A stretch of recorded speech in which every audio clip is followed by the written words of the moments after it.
is like this magic show where you lift the masking fluid and you have this painting that's just incredible. That's if I've done it right. But quite often it just reveals itself and it's wonderful. And you think, wow, look at all these colors and look at all these shapes. And you had no idea that it would end up that way at the beginning because the color just flows the way it wants to across the. Welcome to the Fluid Arts Podcast with your host, Kevin White, where we dive into the wonderful world of fluid arts, including acrylic pouring, alcohol ink, resin art, and more. In this podcast, we let talented artists share with us their techniques, inspirations, and tips for creating amazing fluid art. Whether you want to earn a living making art or improve your work, this is the podcast for you. So sit back and relax as we take you on a journey to learn more about this exciting and engaging art form. Welcome to another episode of the Fluid Arts Podcast. I'm your host, Kevin Jr. And today we have an artist by the name of Leslie Lambert. Now today, Leslie will be explaining what watercolor pouring is. She'll be going over her process. And what I found interesting about Leslie's story is how her book came about. So if you wanted to check out any of the things that we discuss in today's episode, just click in the link below, as well as if you're watching on YouTube, we'll make sure we put the pictures so you can follow along. Glad to have you on, Leslie. Welcome to the podcast. Hi, Kevin. Thank you for having me. It's so nice to be here. Well, yeah, let's talk about your story, Leslie. Where did it all begin for you? Oh, it began many years ago. I was actually living in Maryland, and my mother would take me to the National Galleries there in the mall in DC. She kept pushing me into art, and I could care less. I didn't want to do it. But she kept buying me all sorts of things, different drawing pencils. And one year she bought me a watercolor set with all the tubes. I was quite annoyed with her. I pushed it under my bed, and I could care less. But I ended up staying home from school one week because I had bronchitis, and we actually did not have TV at the time. She had removed the TV because my brothers were fighting over it. And I had been feeling better, but not well enough back to school. So I decided to pull out those watercolors one day and open them up, and it just came out of me. I just fell in love with them. At the time, I was in an art class in the high school, and I took my watercolors into my art teacher, and she said, "Come with me." She went me down the hall to another art class, which was the advanced art class. She showed my paintings to the other teacher, and they moved me from the art class I was in into the advanced art class. Then I went on, and everyone told me you can't make a living as an artist. So I decided to change my major to zoology, which was another difficult choice. Mm-hmm. But part of my thinking was that I would do scientific illustration. I wanted to draw dinosaur bones, birds, and different animals. But when I embarked on this, I didn't fully realize how detailed you had to be in scientific illustration. And I wanted to be more free with my painting and my drawing. And so I lost an interest in doing that. About that time was when I gave birth to my daughter. And I ended up being at home a lot more because of her. So I started to paint portraits.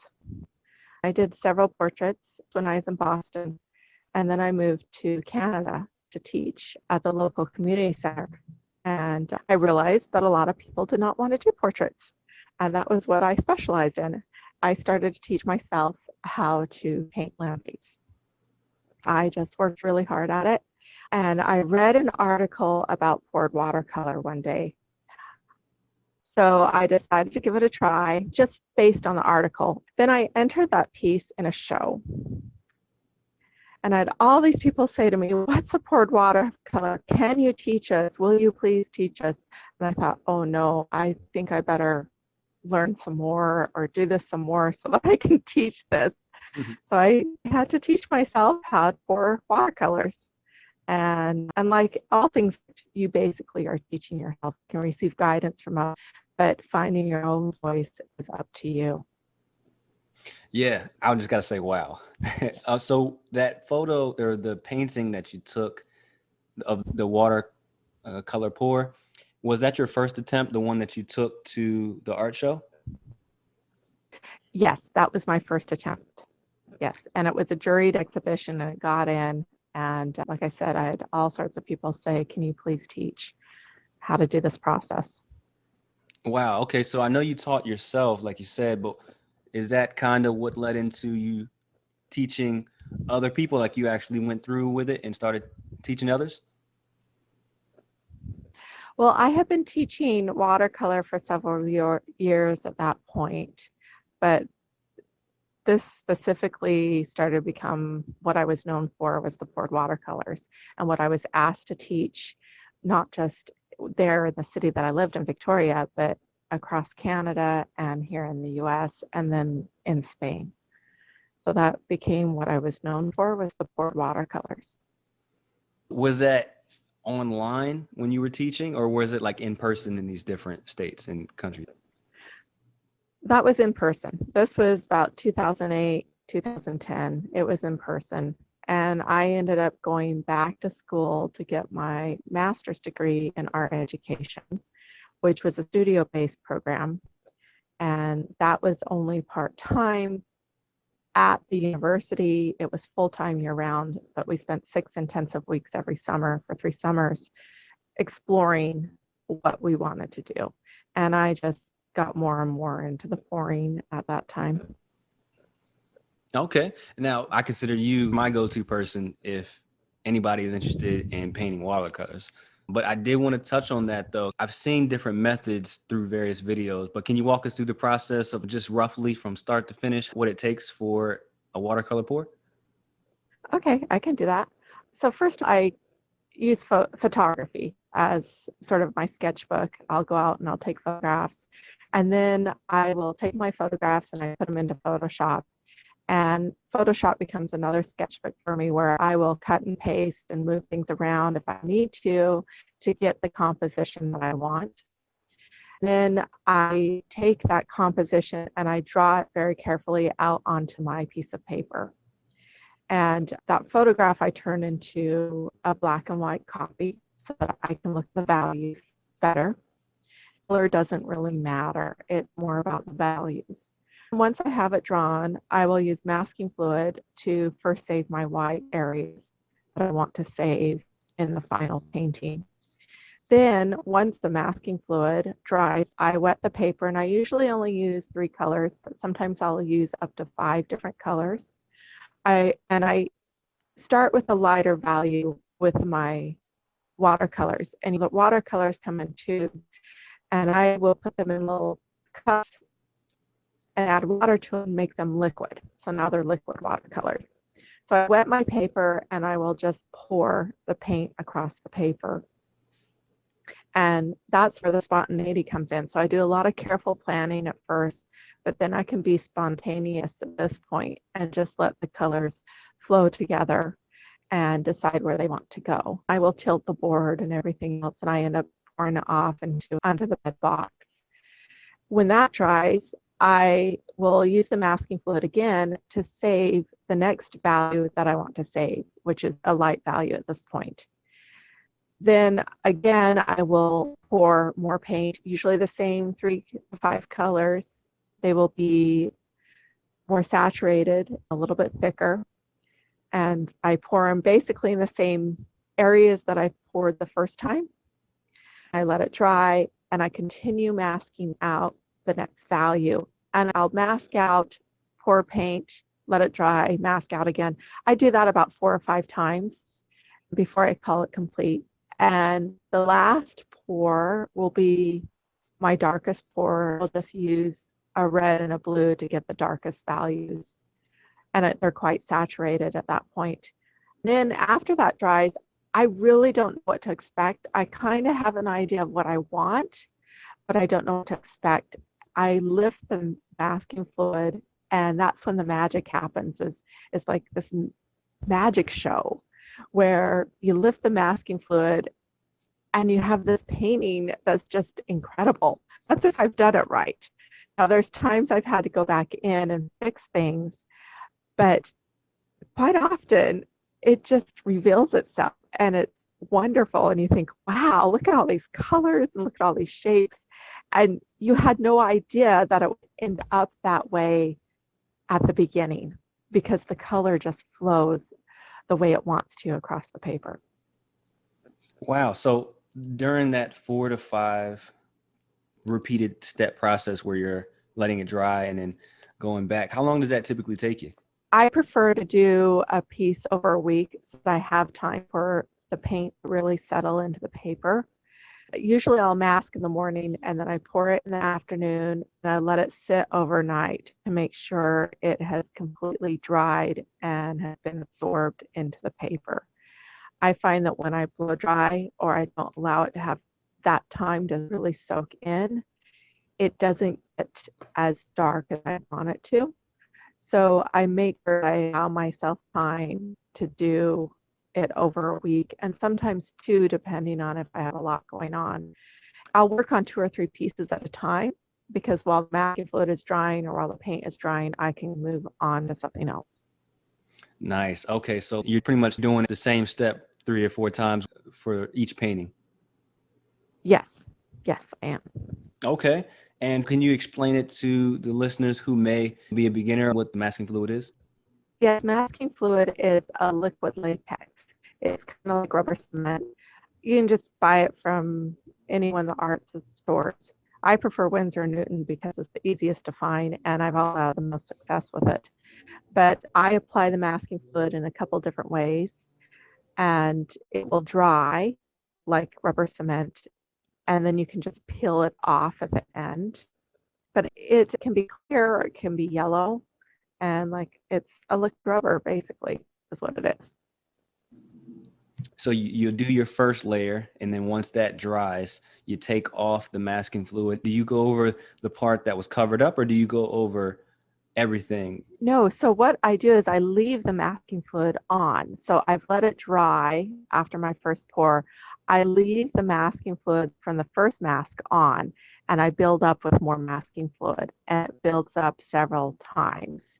So by the end, it's almost all masking fluid except for my darkest dark. And it can be difficult to see at that point the colors underneath and what is happening. So that's why it's like magic when you pull it off because you don't know what to expect. Ah, I see now. Okay. So with the colors, you say you only go with about 3 to 5. Yes. And I have my go-to colors that I prefer. They are transparent staining colors because I like the transparency of them. And of course, staining colors won't lift easily when you lift the masking fluid. Okay. And I know you have a few books, so I wanted to touch on those a little bit. One of them is called Watercolor 365. Can you kind of talk about what inspired you to want to take it from in-person classes to turn it into like a book so that many people can get it around the world? Yeah, that was a very difficult move for me. In 2011, I had moved from Victoria, British Columbia, which is on an island, over to Vancouver. That was a very difficult move for me. I had made several friends in my classes, and I had several faithful students that I wanted to keep in touch with. So I started a blog. I actually had a different blog, but this blog was tips and inspiration to keep them painting and to keep in touch with them. So they knew that I was doing this. They would comment, they would read it, and it was a nice way to keep in touch with them. When I first started the blog, I thought, okay, I'll just put something up a couple times a week. But I ended up doing it every day. And I didn't have intention of doing it every day. It just ended up that way. And I didn't admit to myself probably till August that it was a daily blog about watercolor. And I was getting followers from all over. Then at the end of the year, I had a couple months into, this was 2012 that I actually started the blog. And then in 2013, I had this opportunity to go to Pittsburgh and to demonstrate painting on indigo art paper. And while I was there, I realized that Northlight Books was there also. And I decided to pitch them my book. I just got up the courage and I went, and I had it printed out. Anyways, I decided to take it to them. So I did. I approached them and I told them my idea, and they seemed to really like it. They put me in touch with another editor, and it was about 8 months later that they told me that yes, they wanted to turn this into a book. It was nearly 2 years before it actually came out. Well, I think that's beautiful. What was that 8 months like before you heard anything back? Was it kind of scary? No, I wasn't worried about it. I needed to just say, hey, what will be, just let it go. And if it wasn't going to happen with them, I would try someone else. But I had a good feeling it would happen with them just from the response of the editor that I had met at the NAMTA, National Art Materials Trade Association show. I had received a good response from her. So I had a good feeling about it. Well, I give you kudos to be able to approach the editor and pitch them your idea, putting past your fear and being courageous in that one, because it was definitely something that you were passionate about. Yeah, it really was a godsend for me to do that. I did it in the right time, and I'm so grateful that I had that opportunity to do the book. And Yes. After I did the book, I realized that all the little sayings and inspiration that I put in it was actually for me, that I needed inspiration to keep me going, to keep getting up and painting every day. So by doing it for others, I was actually doing it for myself. The 365, does that symbolize every single day trying to experiment with watercolor pouring for a whole year straight? Is that where that came about? So I didn't do watercolor pouring every day, but I did paint every day. So that's what it's about, is just painting every day. And even on the days that you aren't painting or you can't get to painting, thinking about painting, preparing yourself to paint by just photographing or taking a walk and noticing things around you. So being an artist it's an everyday thing. Once the phrase, you don't wait for the muse to come, you invite the muse in. And by working every day, you're inviting the muse in, you're inviting the genius in to create with you. Whereas if you don't have that, if you're not there creating, usually the muse or the genius does not show up. Excellently put. With the amount of time that you spend per day, I'm sure it's more frequency over duration, but how long do you typically advise for somebody who's wanting to build a habit in any form of painting? But since we're talking about watercolor, how long would you say that they should play around with it? Oh, as much as you can. But I say dedicate at least an hour a day to your craft, and more if you want to improve or if you're serious about it, but at least an hour a day. Okay. Now the book that I'm looking at right now, I consider it inspiring because you have a lot of example pieces of your work, all the different paintings that you've made. I know that there's also some tips and tricks for those who may be wanting to give up, but when you went during that journey of painting every single day for 365, was there any obstacles or temptations or maybe short of supplies or anything like that that kind of worked against you? The biggest obstacle was that I was actually working on my master's degree at the time, and I had 2 children. Those were the biggest obstacles. But I was fortunate in that I was teaching art, so I was able to paint daily because it was part of my profession. Nice. And were your children able to help you paint some days? My children understood. They were very understanding about this is mom's job and letting mom create, giving me the time and the space. They would come into my studio and they would chat with me, but they knew that if I was painting, I was still listening to them. And they would sometimes join me or ask for help. But mostly they just knew this was what mom did. And they acknowledged that, they appreciated that, and they honored that. I think that's beautiful. And it's also motivational for those who may be in the same situation. Like, you're an artist, either full-time or part-time, you have children, you have your degree you're working towards. but it still can be done, even if it's just an hour a day. Yes, it can be. And I would wake up at 5 o'clock every morning just to paint for an hour in the morning. That started when my daughter was first born. So I still get up at 5 o'clock every morning and try to create something. Wow. Yeah, that's dedication. And believe it or not, most of the artists that I talk to who have limited time, but are really, they see the value of finding that extra time, they will do that. That's pretty, consistent. Yeah, it wasn't until my children had to get up themselves at 5 o'clock in the morning that I actually wanted to sleep in and thought, why did I do this to myself? But no, it's setting aside that time for yourself. It's so refreshing to do that. You feel like you're working on you. You feel like you're reaching a goal. You're improving yourself. Not only that, but watercolor or any type of painting, you get into a meditative state that calms your soul, and you can better manage your day and better manage the people around you. That's what I discovered by getting up at 5 a.m. and taking that time for me and for my art. Yeah, that's probably extremely productive for you, I bet. I can certainly relate to that. But I did have a question for you, though. What do you end up doing with all these paintings? Do you sell them, put them up, give them away? What do you do? Most of them I sell, and there's a few that I give away to my children or to family members. I have some just sitting around for myself that I like to go back and look at and say, okay, I've improved from this. And there's a few that I've even thrown out years later, but I like to go back and say, this is where I was then, and this is where I am now. And it's like a journal almost. Even my blog, I like to go back and look at what I've put up and say, wow, look at how far I've come. Look at what I've done. Most of the time, I remember where I was when I was painting that or what was going on in my life. It's as if I don't need the words in a journal, but just looking at the painting, I go, I remember that. I remember what it felt like to be doing that time.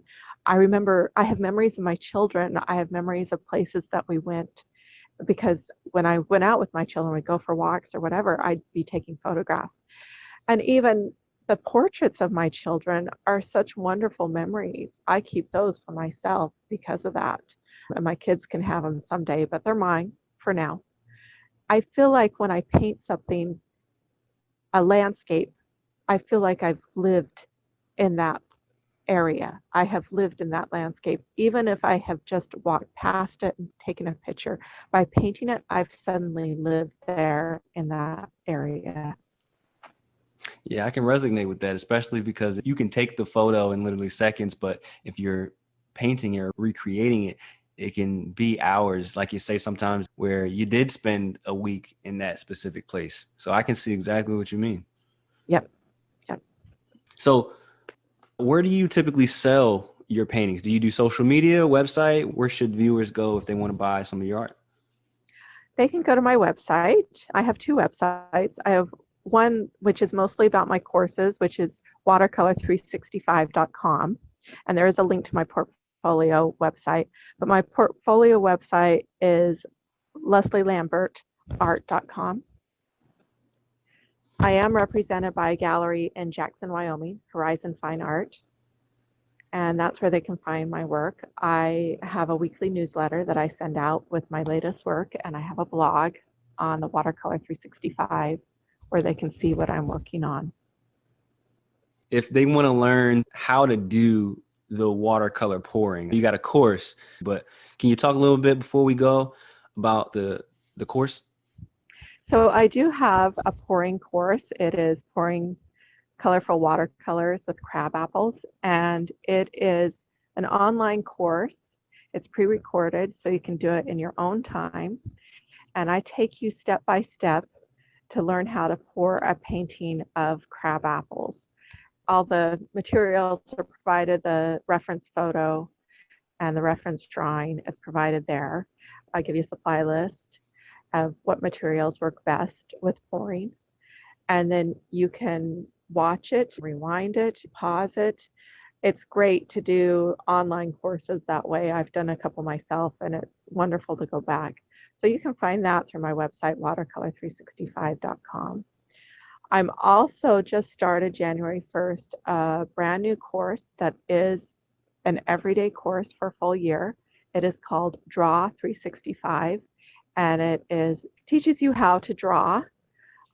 For those that don't know how to draw, it's great, but it not only teaches you how to draw, but how to improve your drawing skills and become more confident with your skills. We start with just pencil, graphite, and charcoal. Then we'll move into ink and pens. Then we eventually end up with colored pencil. So there is something every day that's either a tip, inspiration, or a video tutorial on how to draw. I've heard that when it comes to drawing, like if we're just talking about painting, the better you are at drawing, the better your painting will essentially come out. Do you believe in that, or is that kind of like depends? I believe in that. Yes, I believe in that.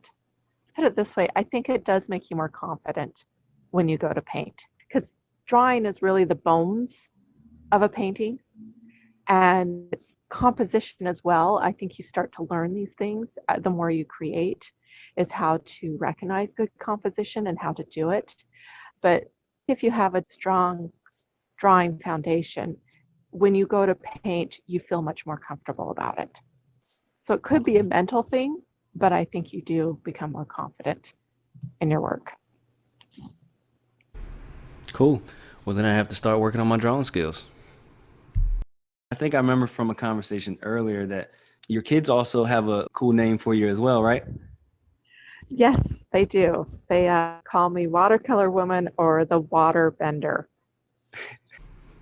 I love that. That's cool. Well, Leslie, you said it best. For those listening, go ahead and go to the show notes where you'll be able to find that link. And Leslie, I appreciate you stopping by the Fluid Arts Podcast. Thank you, Kevin, for having me here. I've enjoyed it.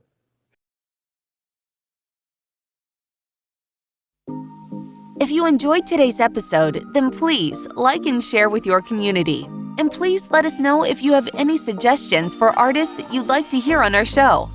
This episode is sponsored by acrylicpouring.com. Acrylicpouring.com is the leading fluid arts website which provides fluid artists around the world the inspiration and tips they need. If you are new to fluid arts and want to get started now, then go to acrylicpouring.com to learn the 5 fundamentals of making beautiful acrylic pours for free. Also, join their Facebook community, where every day artists just like you are sharing their newest creations that just might end up on another one of these episodes.